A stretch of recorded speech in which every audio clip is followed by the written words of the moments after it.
Assalamualaikum warahmatullahi wabarakatuh. Alhamdulillah. Alhamdulillahirabbil alamin wa bihi nasta'inu ala umuri dunya waddin wassalatu wassalamu ala asyrofil anbiya wal mursalin wa ala alihi washabihi ajmain wa man ittaba'ahum bi ihsanin ila yaumiddin. Masyaallahu kan wa malam yashalam yakun wala haula wala quwata illa billah amma ba'd. Syukur alhamdulillah pada kesempatan kali ini Allah takdirkan kita bisa hadir kembali dalam kajian Selasa tanggal 18 Safar. 18 atau 17 ya?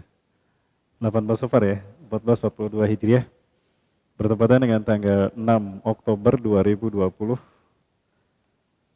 di momen di mana situasi politik cukup panas. Ya. Tapi insya Allah panasnya suhu politik tidak membuat kita panas di sini. Justru kini kita merasa sejuk di sini. Insya Allah kita merasa sejuk ya Bapak Ibu. Amin insya Allah. Karena hakikatnya di masjid inilah kita akan merasakan kedamaian, ketentraman, dan kesejahteraan. Karena di masjid inilah tempat kita mendekatkan diri kepada Allah Azza wa Jalla. Maka sungguh aneh jika orang merasa tidak nyaman berada di masjid. Atau orang mencurigai mereka yang beraktivitas di masjid. Ya. Namun demikianlah situasi akhir zaman, bagaimana zaman dibalik sedemikian rupa, sehingga justru orang dibikin tidak nyaman ketika berada di masjid. Harus mengikuti peraturan tertentu, bahkan sangat mengerikan sekali ketika saya, bukan mengerikan, menyedihkan, ketika saya mengaji, 2 hari sebelumnya di masjid itu dipasang CCTV bukan oleh DKM Masjid, tapi oleh sehingga ustadz-ustadz yang ceramah di masjid itu dibatasi. Saya merasa seperti di Uighur Bapak Ibu. Seperti di Uighur di mana masjid-masjid dipasang CCTV, kemudian orang ulama-ulamanya pun dikebiri. Padahal kita mayoritas Islam.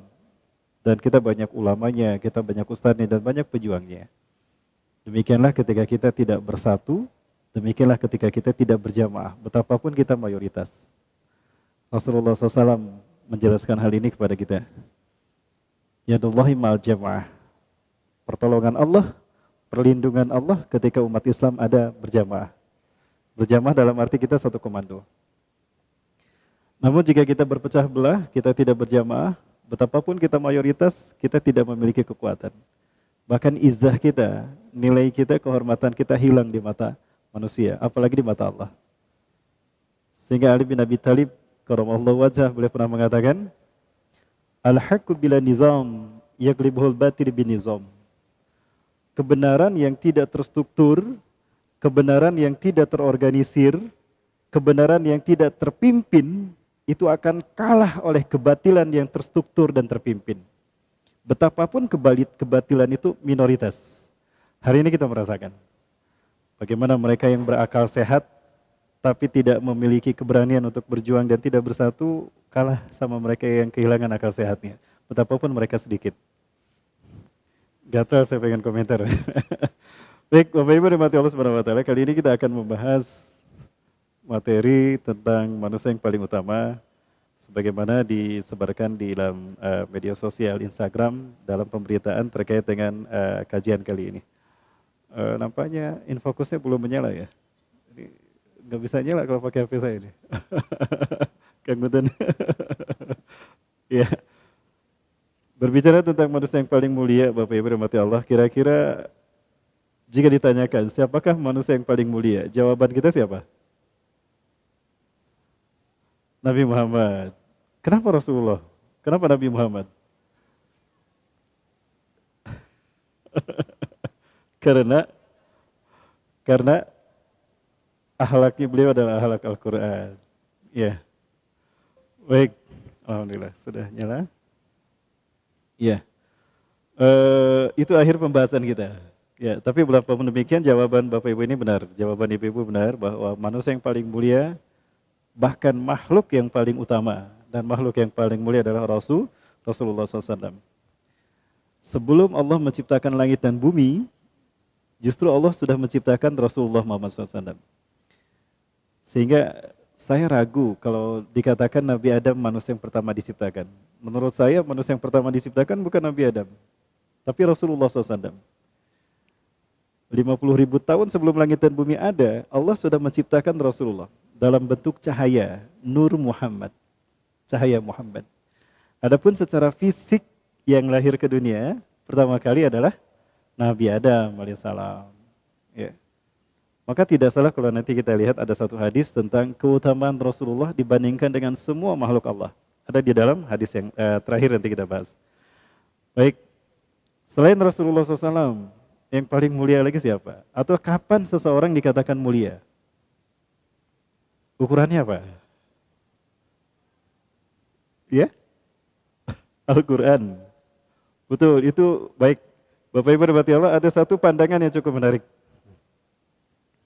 Ya, ada satu pandangan yang cukup menarik dari seorang penulis dari Timur Tengah. Beliau bernama Majid Kailani. Beliau sosiolog yang sangat futuristik luar biasa. Majid Kailani memandang peradaban manusia ini, jika dilihat dibeberkan di hadapan kita, dari mulai Rasulullah diutus sampai hari ini, beliau membagi 3 periode. Jadi peradaban manusia dalam kacamata beliau sebagai pengamat sosiologi, dimulai dari Rasulullah sampai kita ini dibagi menjadi 3 periode. Periode pertama adalah periode sehat. Periode kedua adalah periode sakit. Periode ketiga adalah periode kematian. Sehat, sakit, mati. Kalau sudah mati, innalillahi ya. Nah, kenapa beliau bagi menjadi 3? Ini menarik yang kalau kita kaji. Yang pertama dikatakan periode sehat. Dikatakan periode sehat karena loyalitas manusia berporos kepada agama. Loyalitas manusia berporos kepada risalah. Sehingga seseorang dimuliakan, seseorang dihormati karena ketakwaannya. Karena iman dan Islamnya. Makin bertakwa seseorang, makin beriman seseorang, makin taat dia dengan Islamnya, makin mulia dia di sisi manusia. Apalagi di hadapan Allah. Nah, ini periode sehat. Periode ini diwakili oleh Rasulullah dan para sahabat. Ya, diwakili oleh Rasulullah dan para sahabat. Sehingga Rasulullah SAW menyampaikan, khairul qurun qarni. Sebaik-baik masa adalah zamanku, masaku, periodeku. Tsummal ladzina yalunahum. Kemudian generasi sesudahku. Kalau Rasulullah hidup dengan sahabat, berarti sahabat termasuk. Yang pertama. Yang kedua, tabi'in. Generasi sesudah sahabat. Yang ketiga, tsummal ladzina yalunahum. Kemudian orang-orang sesudah mereka, generasi tabi'ut tabi'in. Rasulullah kalau tidak salah cuma mengatakan 2 kali. Alladzina yalunahum ya. Jadi Rasulullah sekali lagi beliau sallallahu alaihi wasallam mengatakan khairul qurun qarni tsummal ladzina yalunahum tsummal ladzina yalunahum. Sebaik-baik masa adalah masaku, kemudian masa sesudahnya, masa sesudahnya. Yang pertama masa sahabat. Siapa itu sahabat? Manhum ashabi Rasulillah. Alladzina yu'minuna billah wa bi Rasulillah. Wa yataqiya bi Rasulillah sallallahu alaihi wasallam wa yamutu adal iman wal Islam. Sahabat adalah orang yang sejaman dengan Rasulullah SAW, bertemu dengan Rasulullah, beriman kepada Allah dan Rasul, dan wafat dalam keadaan iman dan Islam. Itu sahabat. Abu Jahal, sejaman tidak dengan Rasulullah, bertemu dengan Rasulullah, beriman tidak, bukan sahabat. Abu Janda, keceletot saya, maaf ya keceletot Bapak Ibu. Nah itu sahabat. Yang kedua, tabi'in. Siapakah tabi'in? Orang-orang yang mereka tidak bertemu dengan Rasulullah sallallahu alaihi wasallam. Mereka hanya bertemu dengan sahabat. Tapi mereka beriman kepada Allah dan Rasulnya, pada Allah dan Rasulullah, dan wafat dalam keadaan iman dan Islam. Nah itu tabi'in. Tabi'ut tabi'in tidak bertemu dengan sahabat, tapi bertemu dengan tabi'in. Beriman pada Allah dan Rasul, hidup dan mati dalam keadaan Islam, iman dan Islam. Nah itu tabi'in. Kita termasuknya apa ini istilahnya? Bukan salafiyin, tapi khalafiyin. Kalau salafi itu orang yang hidup zaman dulu. Kalau khalafi ya zaman sekarang. Jadi kita ini lebih tepat disebut khalafi. Halo? Jadi kadinya.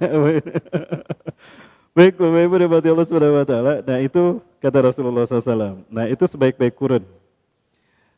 Baik, kembali kepada yang tadi. Periode pertama adalah periode sehat. Sekali lagi Bapak Ibu, yaitu periode di mana loyalitas manusia berporos kepada Islam, berporos kepada akidah. Sehingga seseorang dihormati, dimuliakan, tolak ukurnya apa? Iman dan takwa mereka. Dan ini diwakili oleh masa Rasulullah dan para sahabat. Masa yang kedua, periode yang kedua adalah periode sakit. Disebut periode sakit karena loyalitas manusia bergeser. Tidak lagi kepada tauhid, tidak lagi kepada risalah, tapi lebih kepada orang-orang yang berkuasa atau kepada kekuasaan. Sehingga seseorang dihormati dan dimuliakan, tolok ukurnya itu adalah kekuasaan. Dan orang-orang yang dekat dengan penguasa, itu yang lebih dihormati. Nah, periode ini diwakili oleh periode Mulkan. Dimulai dari dinasti Umayyah didirikan, sampai Turki Utsmani.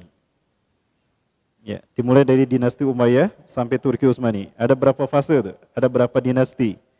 Dinasti Umayyah, dinasti Abbasiyah, Umayyah di Damaskus, Suriah, dinasti Abbasiyah, berakhir di Andalusia, Spanyol, kemudian dinasti Mamaluk, puncaknya di Mesir, generasi para budak, puncaknya di zaman Salahuddin Ayyubi, Mesir, dinasti Seljuk, pusatnya di Bizantium Timur, kalah oleh Bizantium Timur di daerah Asia Minor.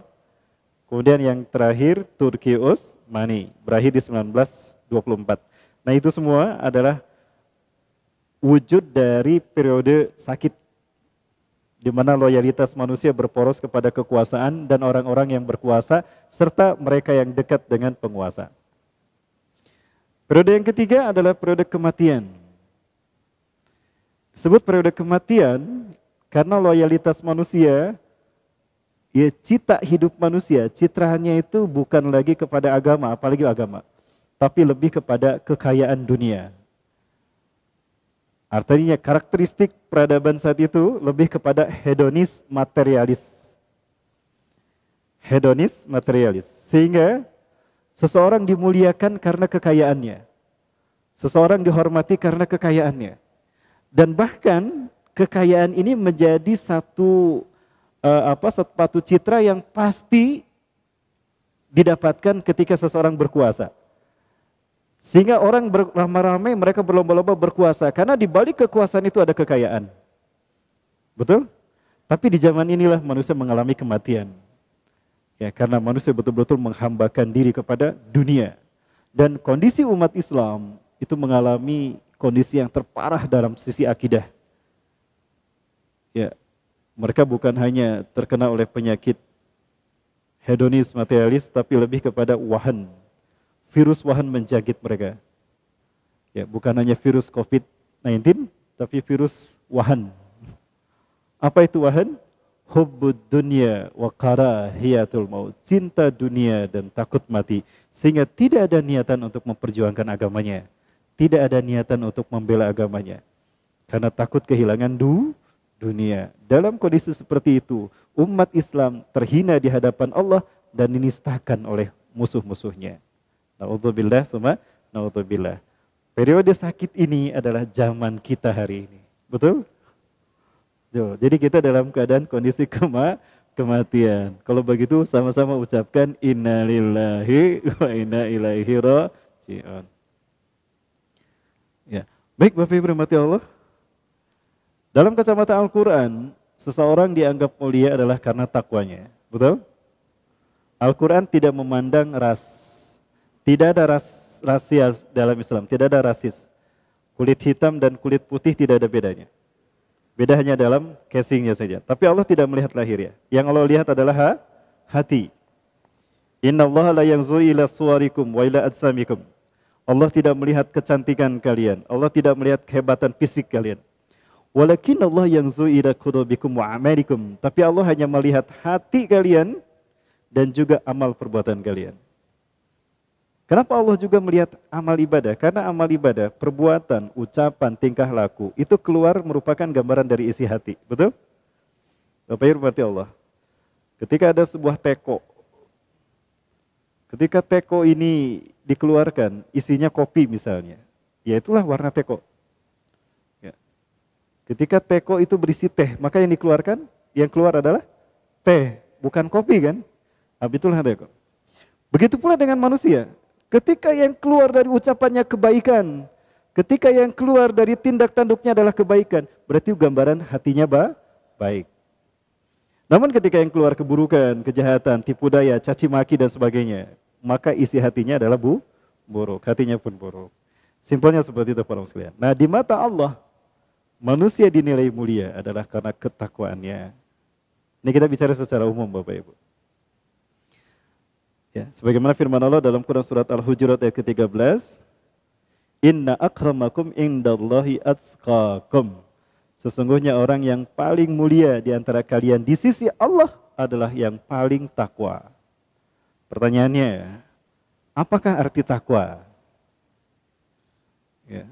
Apa arti takwa, Bu? Takwa dari segi bahasa artinya menjaga. Menjaga diri.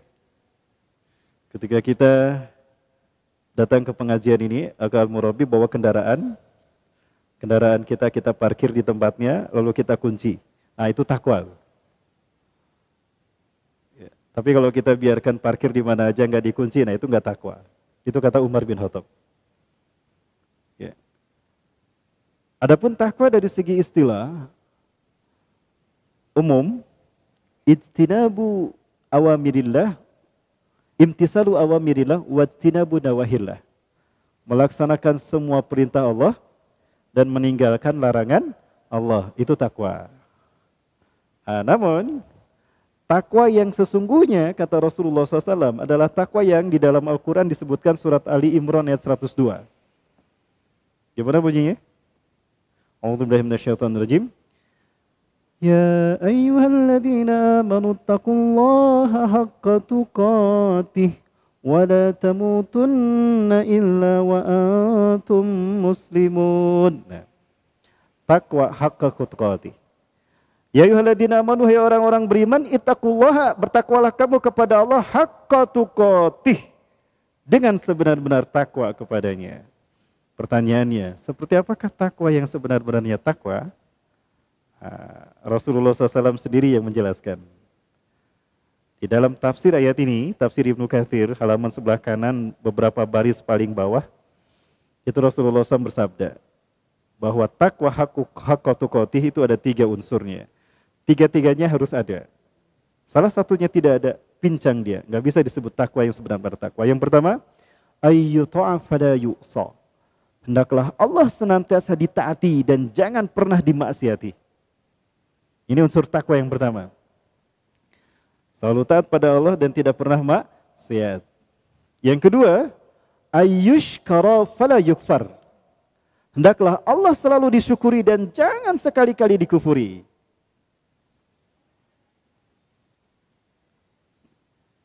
Yang ketiga, ayyuzkara fala yunsa.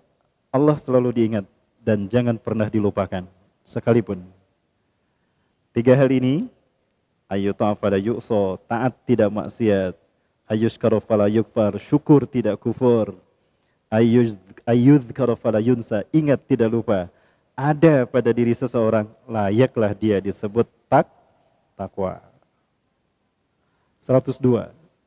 Ali Imran 102. Bukan 201 Bu ya. 102. Baik, taat. Apa itu taat? Melaksanakan perintah Allah dan meninggalkan larangan Allah. Itu taat. Maksiat, meninggalkan perintah Allah dan melanggar larangan Allah. Sebaliknya, itu maksiat. Hari ini kita susah untuk tidak maksiat sehari pun, sekalipun dalam sehari. Bisa tidak maksiat sehari sedikit saja? Tidak bisa Bapak Ibu ya, susah sekali. Saya buka HP, buka Instagram, astagfirullahaladzim, tuh kan. Padahal udah baca Quran, udah tilawah, udah nangis tadi baca tilawahnya. Apalagi surat Qaf ya, yang tentang siksa neraka itu. Ya Allah, nangis ketika pasien. Ada WA. Oh iya, saya buka WA-nya. Iklan muncul, astagfirullah. Tapi gelis katanya. Tahu kan? Susah kita untuk sedikit saja tidak maksiat. Ajazil, iblis, nggak pernah maksiat tuh selama puluhan ribu tahun. Puluhan ribu tahun. Nggak pernah maksiat. Sedikit pun. Maksiat yang pertama nggak mau sujud sama Nabi Adam. Disebut iblis. Lah kita? Nauzubillah. Banyak yang tidak sholat sekalipun setiap harinya ya. Baik. Menjadikan HP ini. Apalagi Bu tadi? Ah itu taat tidak maksiat. Yang kedua, syukur tidak kufur. Apa itu syukur? Imtisalu isti'mal. Isti'mal wa ni'matullah ala ma yardahu an au fi ta'atillah liyazdadul barakah min hadhihi ni'mah. Syukur adalah menggunakan semua karunia yang Allah berikan pada kita untuk mentaati Allah di jalan yang Allah ridhoi. Itu syukur. Ya, menggunakan semua apa yang Allah karuniakan pada kita, diberikan harta, digunakan di jalan Allah untuk ketaatan pada Allah. Itu syukur kita atas harta. Diberikan usia kita digunakan untuk ibadah. Nah, itu syukur atas usia. Diberikan ilmu digunakan di jalan Allah, di jalan yang Allah ridhoi. Nah, itu syukur atas ilmu. Ya, dikasih istri, iya, syukur atas istri gimana? Dididik supaya taat kepada Allah. Dikasih jomblo, sabar di jalan Allah. Nah, itu syukur juga. Jomblo juga harus disyukuri ya. Ya, bagaimana syukur kepada jomblo dalam kejombloan? Bersabar untuk menahan diri dari zina, menahan diri dari syahwat. Kalau lagi jomblo biasa lihat yang cantik-cantik seneng ya. Duh, kapan ini saya dapat istri secantik dia? Kadang ujiannya besar. Biar yang jomblo-jomblo ini aman, silakan bergabung kepada satu komunitas. Ada komunitas terbaik di para jomblower ini sekarang. Ijo Istiqlal. Ya. Ijo Istiqlal, Ikatan Jomblo Istiqomah sampai halal. Ah, itu bagus tuh. Insyaallah itu forum komunitasnya. Baik. Kemana tadi? Yang kedua, syukur tidak kufur. Kufur atas nikmat dari Allah adalah ketika apa yang Allah karuniakan digunakan di jalan yang tidak Allah ridhoi. Bukan untuk ketaatan kepada Allah, tapi untuk maksiat kepada Allah. Nah, itu kufur nikmat. Azab akan turun ketika manusia kufur kepada nikmat Allah. Contoh Bu, contoh saja. Mana yang paling kaya di antara dua negara ini? Antara Indonesia dengan Brunei Darussalam. Indonesia Bu. Brunei dengan Kalimantan masih kaya Kalimantan. Kecil Brunei itu. Betul? Baik. Indonesia negara terkaya di dunia Bu. Makanya banyak yang pengen sama Indonesia. Termasuk Cina, pengen sama Indonesia. Keceletot saya lagi. Indonesia punya 7 kekayaan yang tidak dimiliki negara lain sekaligus. Sekaligus ini 7. Kita punya emas. Kita punya gas alam terbanyak di dunia. Kita punya batu bara. Kita punya tanah subur. Kita punya hutan tropis yang luas. Betul? Paru-paru dunia. Kita punya destinasi wisata yang sangat luar biasa. Karena kita negara kepulauan, setiap sudutnya adalah destinasi wisata. Dan kita punya laut terluas di dunia, 7. Sampai kita dijuluki the largest archipelago in the world. Mana negara yang lebih kaya dari Indonesia? Tidak ada. Ya. Maka tidak tanggung-tanggung 3,5 abad Belanda menjajah kita. Saking kayanya kita. Dan Belanda keberatan Indonesia merdeka. Ya. Jadi Indonesia dengan Brunei kayak mana? Indonesia. Sejahtera mana Indonesia dengan Brunei? Nah itu dia. Baik, ada yang pernah mendengar sekali saja seumur hidup diberitakan Brunei terkena bencana alam? Tsunami? Gempa? Longsor sekian orang meninggal dunia? Seumur hidup belum pernah? Sekalipun? Oh iya, pernah ya? Nggak pernah dengar? Indonesia? Kok bisa? Kita mayoritas Islam, banyak ulama di tanah air ini, bahkan hebat-hebat ulamanya. Ketika mereka bicara, banyak ribuan orang tertarik dengan ucapan dan penceramahannya. Tapi bisakah merubah Indonesia menjadi lebih baik? Jadi apa masalahnya antara Indonesia dengan Brunei, Bapak Ibu? Di Brunei Darussalam, dua yang disebutkan Rasulullah ada. Sinfani min ummati, idza saluhan salahatil ummah, wa idza fasadatan fasadatil ummah. Ada dua pilar dari umatku, jika kedua-duanya baik, baiklah umatku, sejahteralah umatku. Dan apabila kedua-duanya buruk, buruklah umatku, hancur umatku. Siapa dua pilar tadi? Al-ulama wal umara, ulama dan pemimpinnya. Ketika ulamanya lurus, istiqomah dalam Quran dan Sunnah, pemimpinnya taat kepada para ulamanya, ya, melaksanakan tugas amanah kepemimpinannya sesuai dengan arahan para ulama, sejahtera tuh. Di saat para ulama kita dibantai, dibunuh sama Nugelo, Hasan al-Bolkiah bilang sama para ulama kita, wahai para ulama Indonesia, jika kalian dihinakan di negara kalian, kami Brunei siap memuliakan kalian. Datanglah ke Brunei Darussalam. Allahu Akbar. Itu Brunei Darussalam, Bu. Dan Hasan al-Bolkiah mengatakan sejak dia berkuasa, kami Brunei Darussalam akan menegakkan syariat Islam. Halo? Itu deh, Bu. Bedanya Indonesia dengan Brunei. Jadi gak pernah dengar bencana di Brunei ya? Sampai hari ini belum. Ya sama, Bu. Ya subhanallah. Iya tuh orang pindah ke Brunei. Kemudian yang ketiga, LGBT di Brunei hukumannya dihukum mati. Di Indonesia dikasih award hadiah. Dan yang ngasih Menteri Agama. Allahu Akbar. Baik, selamat datang di Indonesia akhir bulan. Akhir zaman. Kembali pada yang tadi. Jadi di mata Allah Azza wa Jalla, seseorang dimuliakan bukan karena cantiknya, seseorang mulia bukan karena tampannya, seseorang mulia bukan karena kekayaan dan pangkatnya, tidak. Tapi orang mulia di sisi Allah adalah karena takwa. Takwa yang memiliki tiga unsur tadi. Taat tidak maksiat, syukur tidak kufur, ingat tidak lupa. Dan ingat ini adalah ruh zikir kepada Allah, adalah ruh dari segala amal ibadah kita. Bagaimana kita taat kalau kita tidak ingat sama Allah? Betul? Bagaimana kita akan syukur pada Allah kalau kita lupa sama Allah? Gak mungkin. Jadi tiga hal ini integral pada diri seseorang yang dikatakan takwa. Inilah yang dijawabkan oleh Rasulullah SAW ketika ditanya oleh seorang sahabat. Kita lihat ibu-ibu sekalian. Mohon maaf saya berdiri. Ini saya temukan dalam kitab Nuzhatul Muttaqin, syarah dari Riyadhus Shalihin.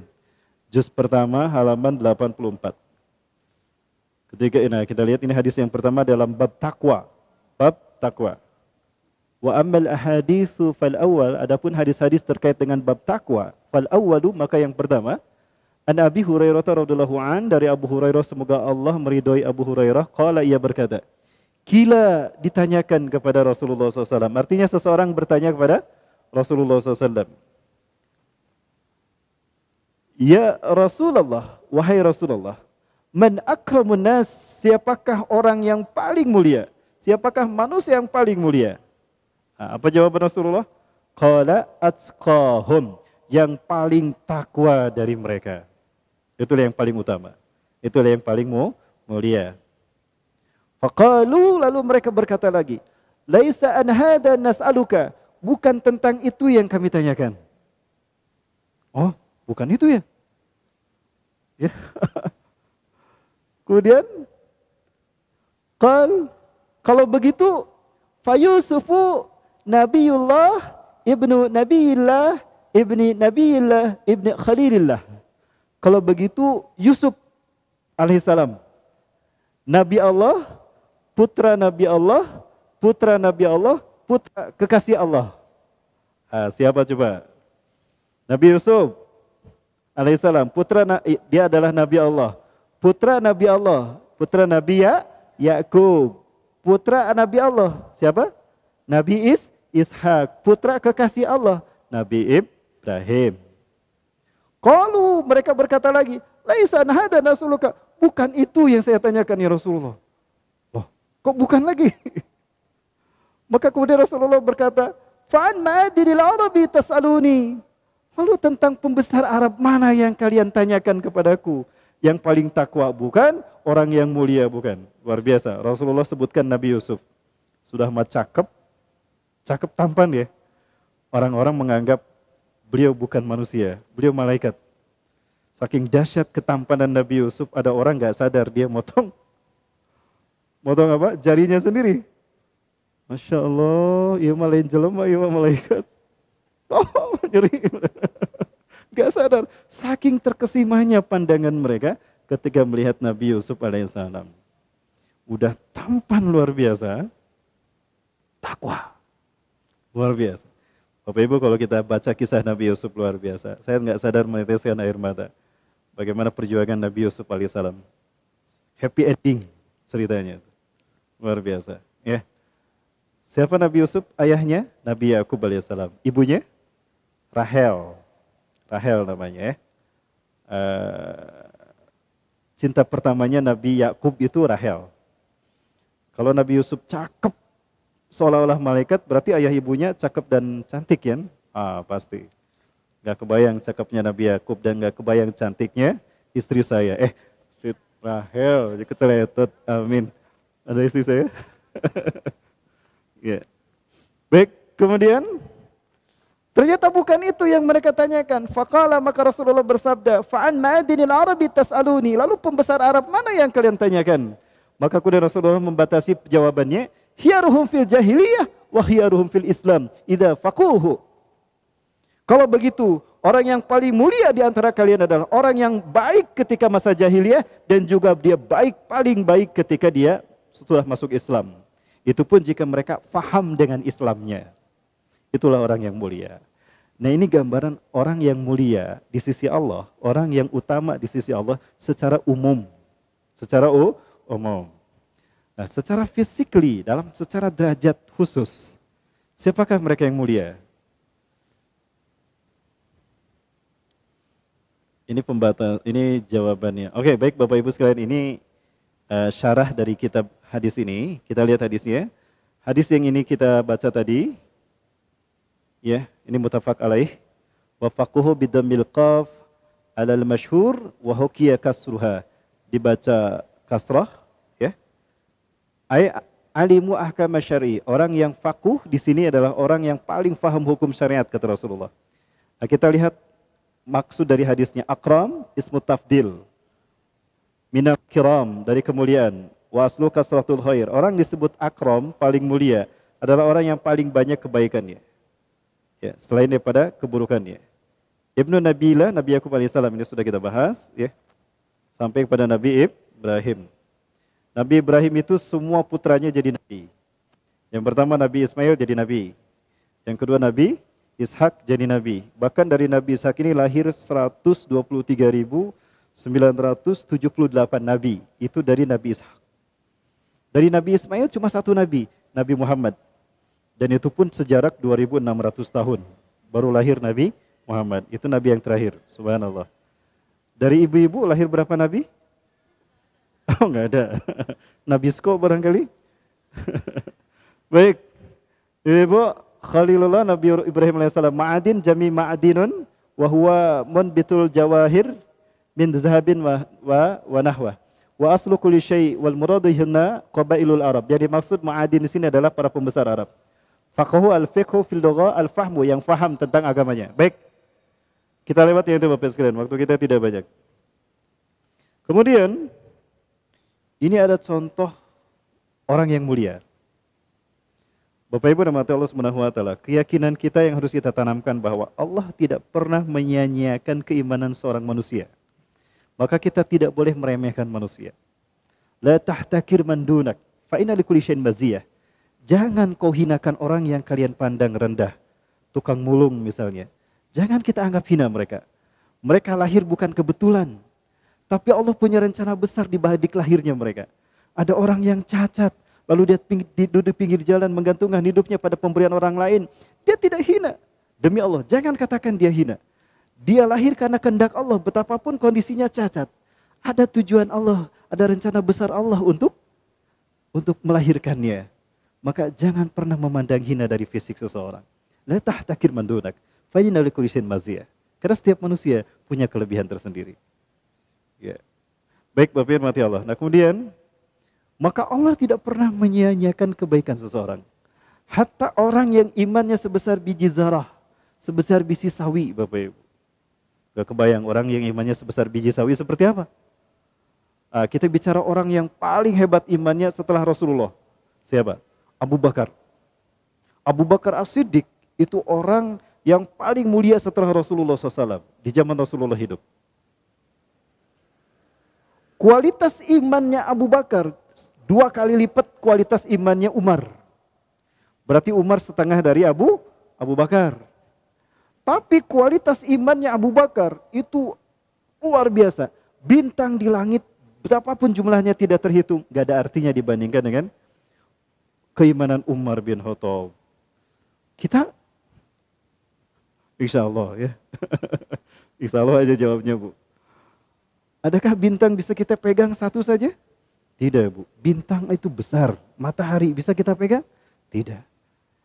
Miliaran matahari tidak ada artinya dibandingkan dengan imannya Umar bin Khattab. Bintang aja nggak bisa kita pegang. Lalu bagaimana dengan orang yang imannya sebesar biji sawi yang bisa kita pegang? Allah masih menghargai mereka. Sehingga mereka pun tidak akan pernah masuk neraka. Atau tidak akan kekal di neraka. Lan yalijan naru man kana fi qalbihi misqaratun min iman. Enggak akan masuk neraka orang yang punya iman walau sebesar biji sawi. Allah tidak menyanyikan itu. Maka dari itu Bapak sekalian, jangan sepelekan amal soleh. Betapapun amal soleh itu sepele. Maka saya yakin Bapak Ibu yang hadir di sini termasuk orang yang Allah muliakan.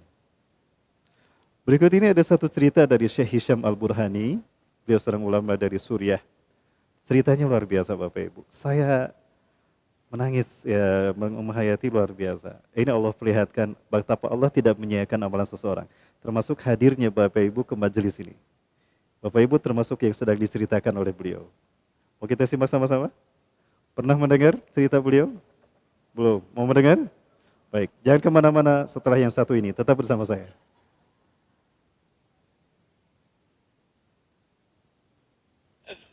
قصة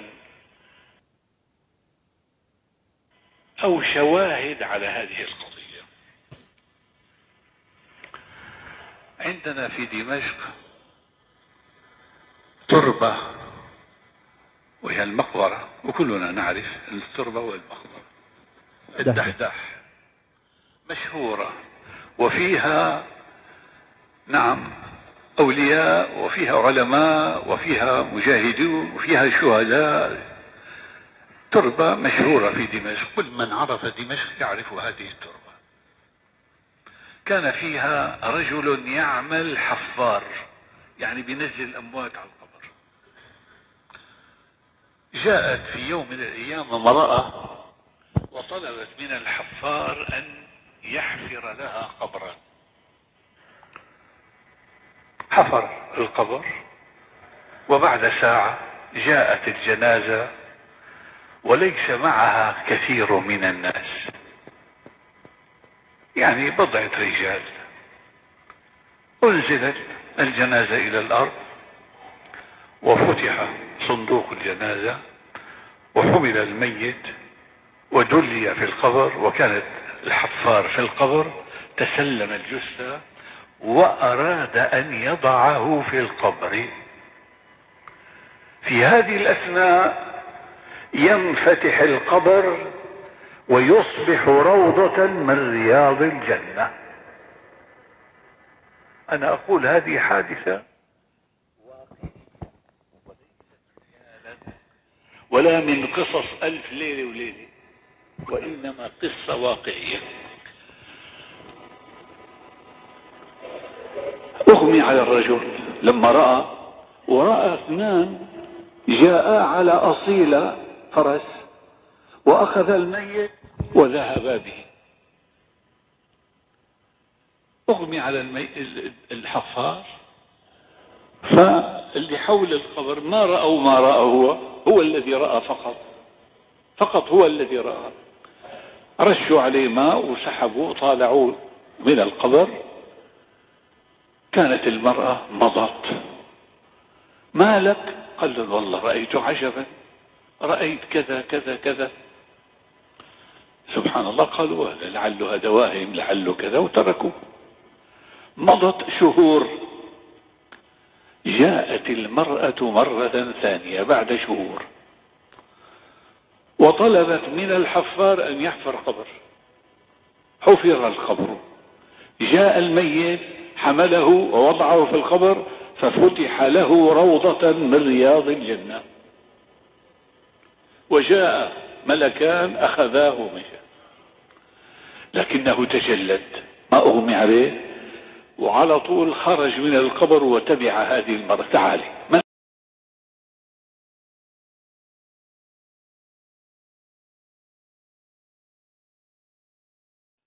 شو مصيبتك؟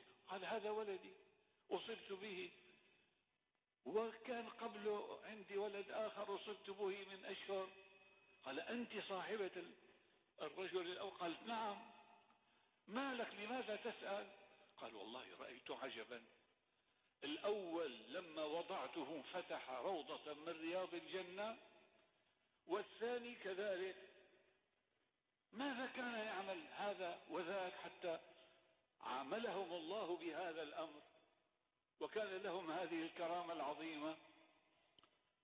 قالت له أما الأول فكان طالب علم، وكان الثاني يعمل نجارا ويقدم لأخيه نفقات طلب العلم، فكافأهم الله طالب العلم ومن أنفق عليه بهذه المعاملة الطيبة. هذا الحفار رأى هذه الحالة وسمع هذا الجواب، ترك المقبرة ونزل منها إلى جامع التوبة، الجامع الذي نعيش نحن فيه. وكان الوالد وأبو الوالد وجده وأبو جده كلهم يعملون في هذا المسجد. كان جدنا هناك واسمه الشيخ سعيد البرهاني، جد الشيخ سعيد البرهاني والدي. جاء إليه قال له أريد أن أطلب العلم. قال له خير، أنت عمرك الآن 45-50 سنة، نسيت حياتك كلما قرأت العلم، الآن لك تتعلم العلم. لماذا؟ قال لأنه صار معي كذا كذا كذا. قال له خلاص اتكل على الله ويلا ابدأ في طلب العلم. جيب الأجرومية، كانوا يتعلموا الأجرومية ويحفظوها ويحفظوا متون وكذا، وبدأ واشتغل حتى صار من كبار العلماء. الشيخ عبد الرحمن الحفار من كبار علماء دمشق، وأسرته من بعده كلهم طلاب علم، وآخرهم الشيخ عبد الرزاق الحفار من كبار علماء دمشق. هذه القصة أنقلها لكم لأبشركم بأن طالب العلم هكذا يعامله ربه، بهذه المعاملة الطيبة. ليه؟ إذا صدق ما يتعلم العلم حتى يأخذ شهادة ويعلقها على الجدار وبس، ما يتعلم العلم ليقال عالم، ما يتعلم العلم من أجل أن يكون له راتب يعيش منه في الدنيا. هذه مطالب دنيوية يجعلها آخر المطالب، لكن قصده الأول هو أن يمتثل أمر الله الذي أشار إليه أخونا الأستاذ الدكتور إبراهيم لما قال أول آية نزلت في كتاب الله قوله تعالى اقرأ باسم ربك الذي خلق.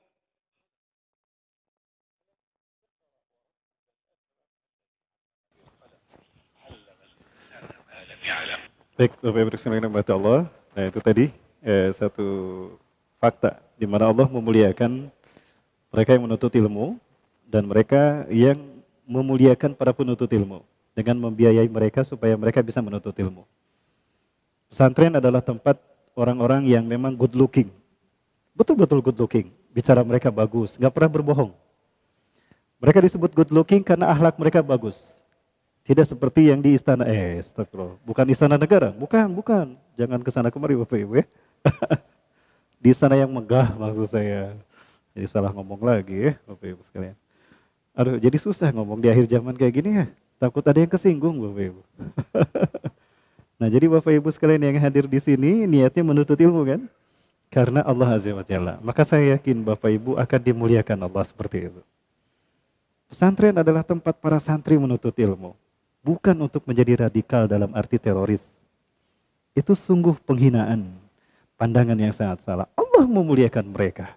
Bahkan hatta ketika mereka dufina fi qabrihim, ketika mereka dikuburkan di dalam kubur mereka, Allah muliakan mereka. Allah tampakkan istana surga mereka yang akan menjadi tempat kembali mereka.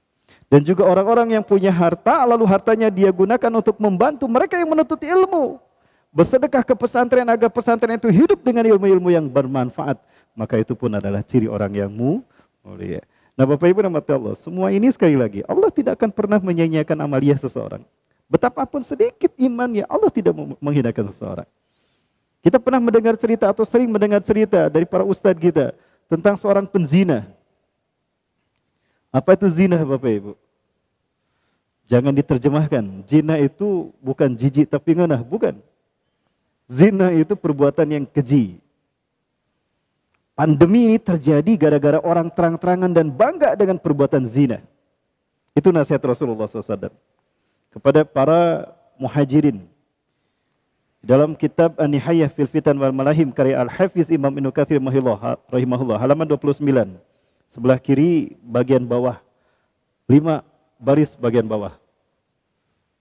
Rasulullah SAW bersabda, "Ya ma'syaral muhajirin, wahai para kaum muhajirin, khamsu hisalin, ada 5 wabah, ada 5 petaka. Idza talaitum bihinna, kalian bisa saja tertimpa oleh wabah tadi. Wa'udzu billahi an tudrikuna, dan aku berlindung kepada Allah kalian dari tertimpa oleh wabah tadi." Satu, Rasulullah SAW diantaranya mengatakan, "Lam tuzhar al-fahishatu fi qaumin qattun." Tidaklah satu kaum mereka melakukan perbuatan keji, zina.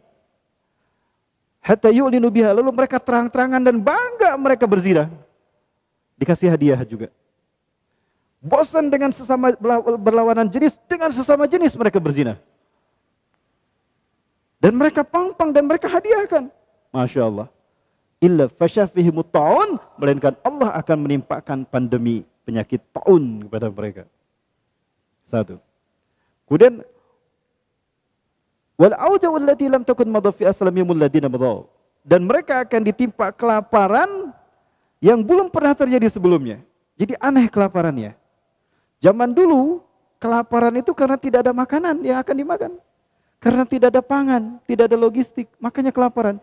Tapi ketika pandemi itu terjadi, makanan banyak berlimpah luas, tapi terbuang sia-sia, tidak bisa diambil. Karena begitu kita mengambilnya, kena kita sama pandemi, mati dia. Maka orang ketakutan untuk keluar rumah, maka dia mati kelaparan di dalam rumah, padahal makanan di luar berlimpah ruah. Itu yang terjadi hari ini kan? Nah, di antaranya itu Bapak Ibu. Ya, perbuatan keji. Baik, kenapa sampai ke pembahasan itu ya Bapak Ibu ya? Sebenarnya tadi, baik itu secara umum. Ada penzina, ada wanita penzina, dan penzina ini adalah wanita apabila mati dalam keadaan berzina, dan itu dosa besar, kekal di neraka jika tidak bertobat kepada Allah Azza wa Jalla. Itu penzina, kekal di neraka. Tapi ketika dia bertobat dan berbuat baik di akhir hayatnya, Allah hargai dia. Allah muliakan dia. Betapapun dia sehari-harinya, ya itulah penzina. Ketika dia kehausan dalam satu perjalanan, dia menemukan sebuah sumur, lalu dia masuk ke dalamnya karena tidak terjangkau, dia kelepaskan sepatunya, dengan sepatu dia ambil air. Dalam keadaan bergetar, dia kehausan karena perjalanannya sangat jauh, lapar dan haus dia. Seolah-olah air itulah yang akan menyelamatkan hidupnya saat itu. Tapi ketika dia akan meminumnya, ada seekor anjing yang juga sama kehausan di atas sana. Ternyata anjing itu pun sama, maka dia naik ke atas dengan susah payah. Lalu air itu dimulihkan pada anjing, ternyata sampailah dia pada ajalnya. Mati dia dalam keadaan memberikan minum kepada seekor anjing. Itu penzina yang sudah dekat jaraknya ke neraka. Tapi begitu dia berbuat baik dan mati dalam kebaikan tadi, kata Rasulullah SAW, dia ahli surga. Jadi Allah tidak pernah menyia-nyiakan kebaikan kita, apalagi dilakukan di akhir hayat. Itu yang dimaksudkan Rasulullah SAW dalam sebuah hadis juga di dalam kitab Riyadhus Shalihin atau syarah kitab Riyadhus Shalihin Nusatul Mutakin. Rasulullah SAW bersabda, "Kana rajulun ya'malu bi amali ahlil jannah." Adalah seseorang beramal dengan amalan ahli surga.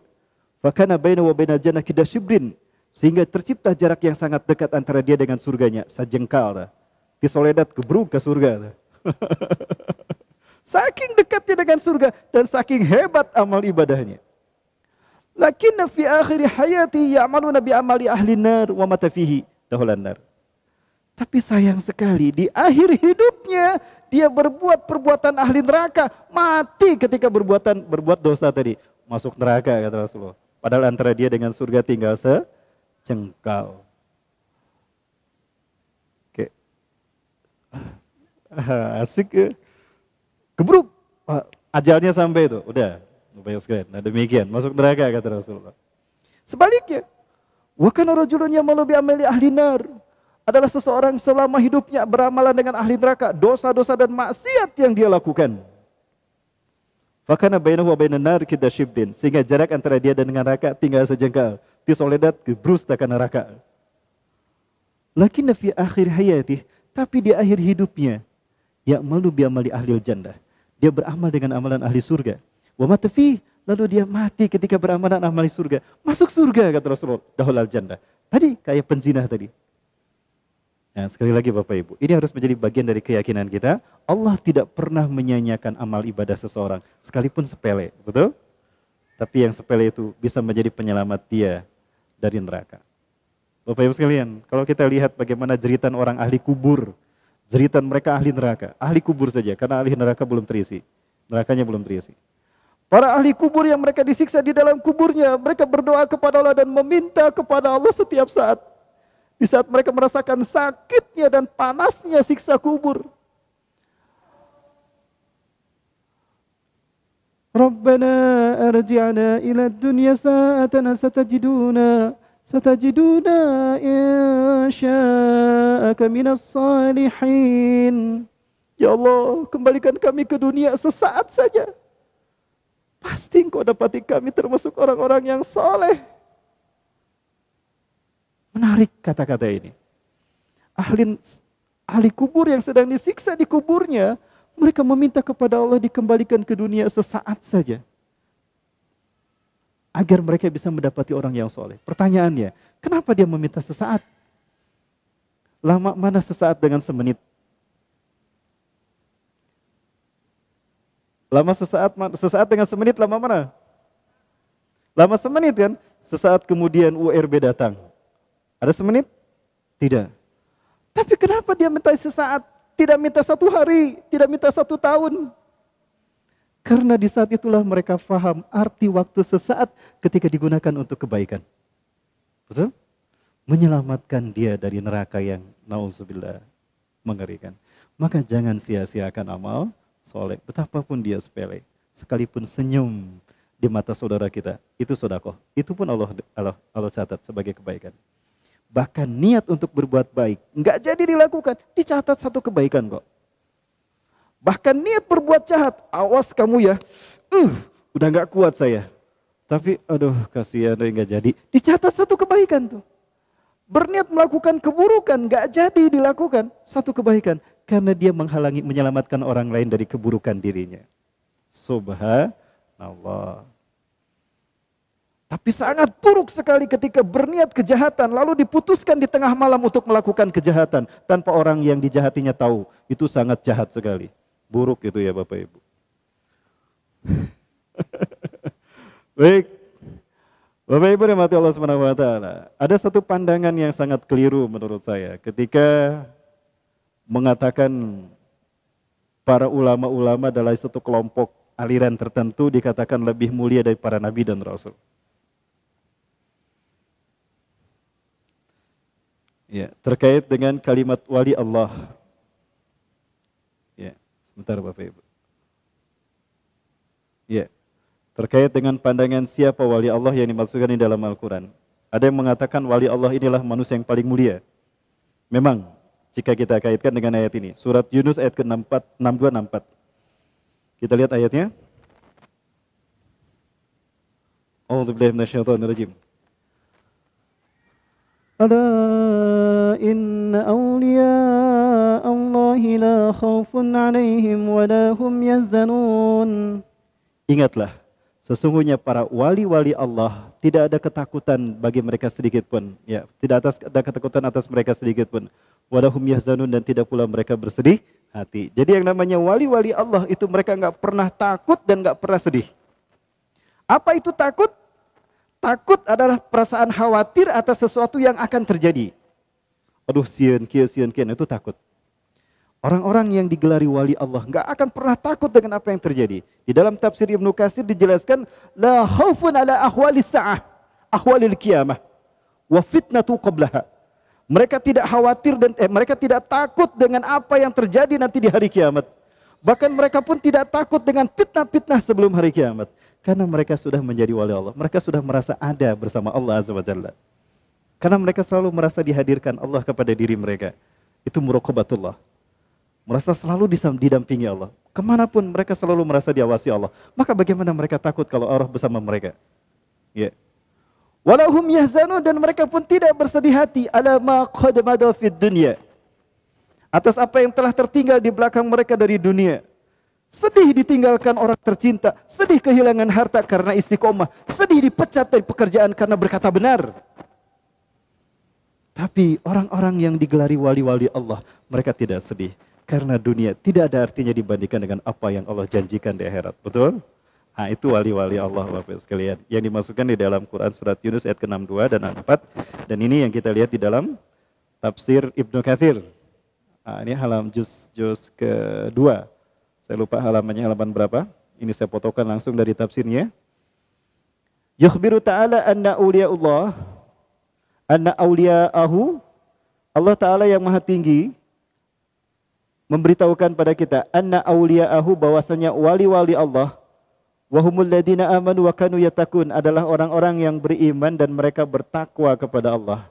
Kama fasarahum rabbuhum, sebagaimana Allah sendiri yang menafsirkannya. Siapa orang-orang awliya Allah ini?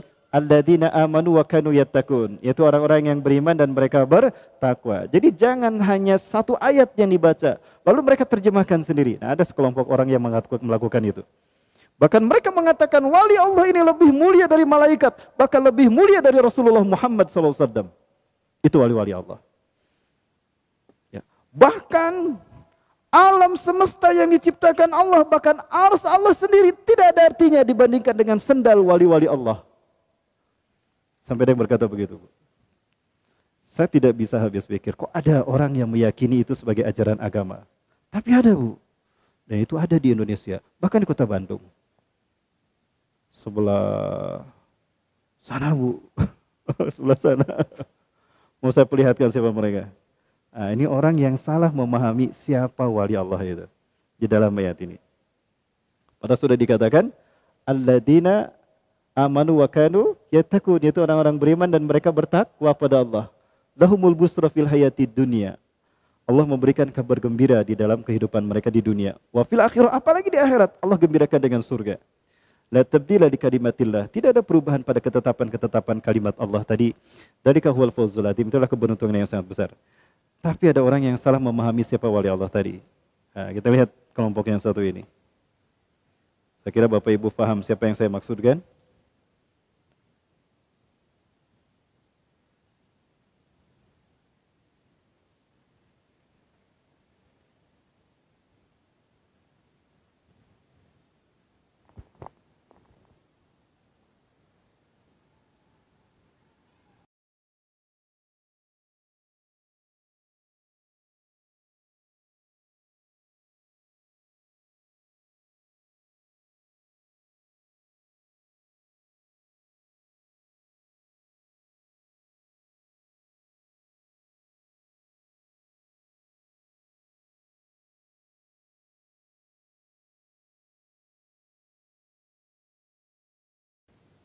Dua ayat tadi Allah Azza wa Jalla berfirman, berbicara tentang ars Allah. Ta'alallahul malikul haq, la ilaha illa rabbul arsyil karim. Maha suci Allah, Raja yang sesungguhnya, tidak ada Tuhan selain Dia, Tuhan pemilik ars yang mulia. Itu kata Allah sendiri. Allah mensifati arsnya mulia. Subhanallah amma. Rabbul Arsyil Azim ayat yang pertama, surat An-Naml, Allah mengatakan dialah Allah, tidak Tuhan selain Dia, pemilik arsy yang agung. Allah sifatkan arsy-Nya dengan mulia dan agung. Itu kata Allah, firman Allah. Apa arsy Allah? Arsy Allah itu adalah tempat Allah bersemayam. Di mana Allah bersemayam? Sesuatu di mana Allah bersemayam. Kita tidak mengatakan tempat. Saya takut salah dalam menerjemahkan. Sesuatu di mana Allah bersemayam. Itu saja. Jangan kita pikirkan Allah duduk seperti kita. Kalau Allah dibayangkan duduk seperti kita di arsy-Nya, maka Allah terikat dengan ruang dan waktu. Ada dalam dimensi ruang dan waktu. Bukankah dimensi ruang dan dimensi waktu Allah yang menciptakan? Aneh kan kalau Allah menciptakan dimensi ruang waktu dan Allah ada di dalamnya. Ada ulama yang berpandangan demikian. Saya kira itu kurang tepat. Baik. Dan kita dengar para orang-orang yang dikatakan wali Allah ini yang disembah oleh para pengikutnya. Apa yang mereka katakan tentang arsy Allah? Ketika Allah mengatakannya mulia dan agung, kita dengarkan bersama.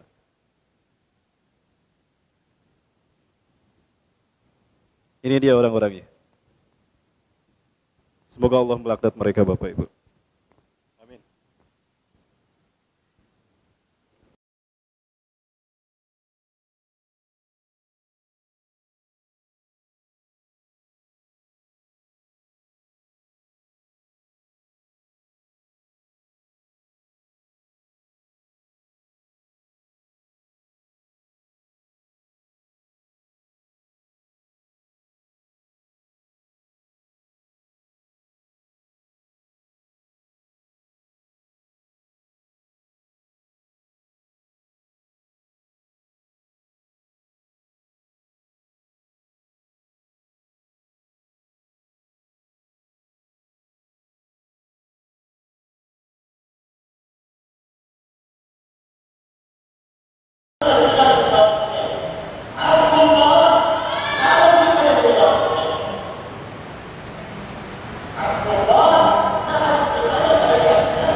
Itu diciptakan dari tanah yang berada di bawah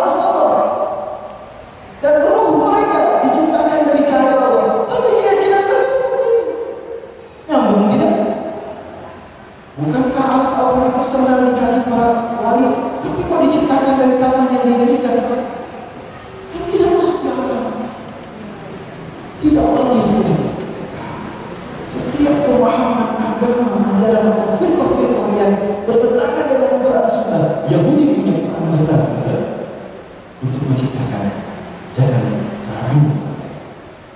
Karena tokoh pendiri kaum paham ini orang Yahudi, Abdullah bin Sabah, orang Yahudi dari Yaman yang dendam kepada Rasulullah dan para sahabat. Saya berdiri kalau kita bisa berdiri. Mama kalau saya harus berdiri, karena saya pernah jatuh. Jadi, kakak mau tarik. Mereka ini sebab mereka berkata. Jadi bertentangan dengan apa yang firmankan. Wali Allah di sini adalah mereka-mereka yang orang-orang yang beriman dan bertakwa. Jadi maksud penyebutan wali Allah di sini. Adapun secara personal, jika ada seseorang disebut wali Allah, itu tentu derajatnya di bawah Nabi dan Rasul, di bawah Nabi dan Rasul. Karena pada dasarnya mereka menjalankan tugas apa yang sudah dulu diemban oleh para Nabi dan Rasul. Setelah para Nabi dan Rasul tidak ada, nah itulah wali-wali Allah.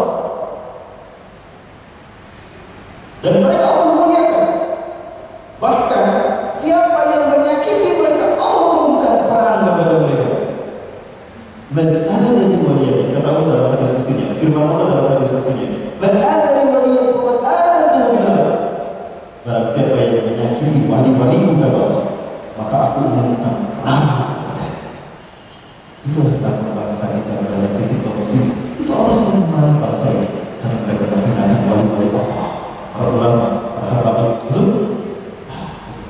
Allah jangan boleh, kenapa mereka memuliakan wali-wali Allah? Ada wali Allah komunis, ya. Aku punya wali Allah, sahabatnya hebat. Ikut yang banyak, akhlaknya bisa. Padahal nggak bisa. Mana hijabnya? Jadi itulah salah persepsi. Dan mereka mengatakan wali Allah ini tidak perlu sholat, karena sudah jelas surganya. Tak perlu sholat lagi. Ada yang seperti itu. Dan orang yang disebut wali Allah ini, yang tidak perlu lagi sholat, menjadi presiden di sebuah negara.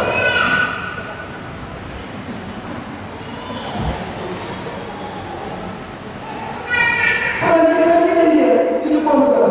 Di mana negaranya? Negeri 62.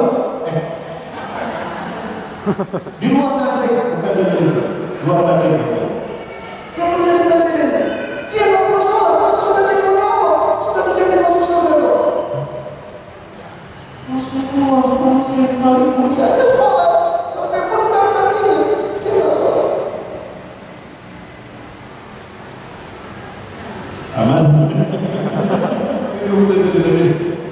Kayak gini saya ini boleh tahu.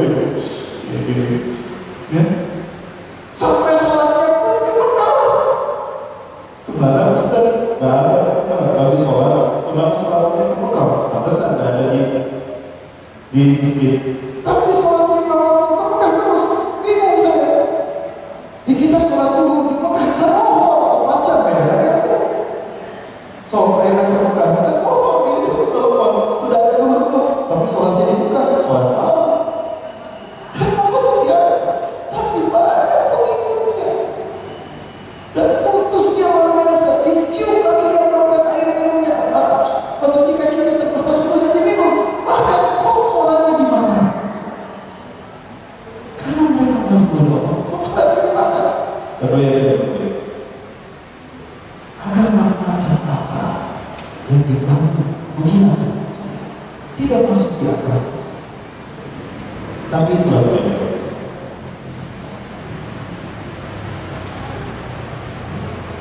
Karena orang-orang yang suci memakan makanan mereka tidak ada pernah disertai khilafah.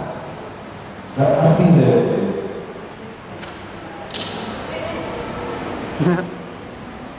diluhurkan ke wajah mereka.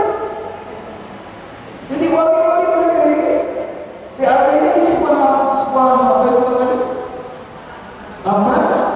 Kalau dikeluarkan di objek apa?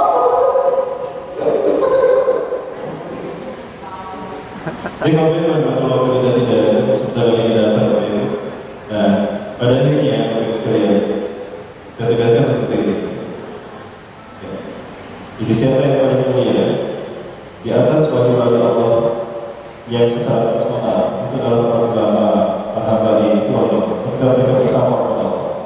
firman Allah kepada Allah. Kedua, mereka berdakwah untuk menjadi manusia takwa kepada Allah atau hidup. Nah, di atas wali-wali Allah seperti ini ada Nabi dan Rasul. Di atas Nabi ada Rasul. Di atas Rasul ada Ulul Azmi. Di atas Ulul Azmi itu ada dua yang mulia, Nabi Ibrahim dan Nabi Muhammad SAW. Dan dari keduanya ini Nabi Muhammad SAW yang paling mulia. Yang paling mulia. Ini tiga perkataan yang Allah berikan kepada Rasulullah Muhammad SAW. Ya. Karena alasan Allah menciptakan Nabi Muhammad ini alam semesta dihadapannya. Allah merahmati kita karena sebagai cinta Allah kepada Rasulullah SAW. Maka Rasulullah menjadi rahmatan lil alamin, rahmat bagi semesta. Yang kedua, iman nasihat ajma'in, menghulu bagi umat manusia. Sebagaimana hadis ini. Rasulullah SAW ini dalam Sahih Muslim bagi secara syiar Nawawi saya temukan begitu. Langsung saya juga ke kitabnya, terus ke 4 halaman 1780. Ya, dari Abu Hurairah orang yang berkata, Rasulullah SAW ada sayyid waladi min Adam yang bahagia. Saya adalah pemimpin anak cucu Adam. Saya ini pemimpin sayyid, pemimpin anak cucu Adam. Jadi boleh kita menyebut Sayyidina Muhammad SAW. Rasulullah sendiri yang menyebutkan ada sayyid waladi Adam. Saya adalah pemimpinnya, pemulunya anak cucu Adam. Ini boleh, tapi di luar sholat. Sayyidina Muhammad SAW. Tapi di luar sholat. Tidak menyebutkan kebaikan. Karena Rasulullah tidak pernah menyebutkan sebut panggil saya Sayyid. Maka Rasulullah mengatakan, la tatsuni kama qutiltu nasara ibn Maryam. Jangan kau putuskan aku sebagaimana orang Nasrani memutuskan Isa bin Maryam. Disebut anak Tuhan, disebut satu dari 3 Tuhan. Itu memutuskan aku. Jangan kau putuskan. Betapapun aku seperti ini. Tapi panggilan kepada kita Abdullah Rasul. Panggilan hamba Allah dan utusan. Wa ana awwalu man yashaqqa alaihi al-qabr. Dan aku adalah orang yang pertama terbelah tubuhnya nanti dia membahas. Wa awwalu syafi'in wa awwalu musyaffa'. Orang yang pertama diberikan izin memberikan syafaat dan diterima syafaatnya. Dan yang terakhir Rasulullah adalah Amirul Anbiya wal Mursalin. Pemimpin para nabi dan rasul. Bapak Ibu, sebentar lagi kita memasuki bulan Rabiul Awal. Pertemuan berikutnya nanti kita bahas 3 posisi. 3 posisi yang disandang Rasulullah yang tidak diberikan pada seorang nabi. Tidak ada nabi yang memiliki 3 posisi. Dia berbeda. Maka ada sesuatu yang lebih mulia lagi, menunjukkan kemuliaan Rasul. Apa itu? Rasulullah bersabda, "Lau kana Musa wa Isa hayyin, lama Musa wa Harun ajma'in." Andaikan Musa masih hidup ada di sana, Isa ada di sana, Allah tidak akan melampaukan urusan mereka sampai mereka datang menjadi umat. Itu kata Rasulullah. Andaikan ada nabi di zaman Rasulullah, wajib meninggalkan tugas kenabiannya, gabung dengan para sahabat menjadi umat Nabi Muhammad. Itu Rasulullah SAW. Bedakan dengan nabi dan Rasul yang lain. Kenapa demikian? Nanti kan pembahasannya di akan ada yang sama masalah. Dan baru bisa cerita yang sudah jam setengah 3. Terima kasih.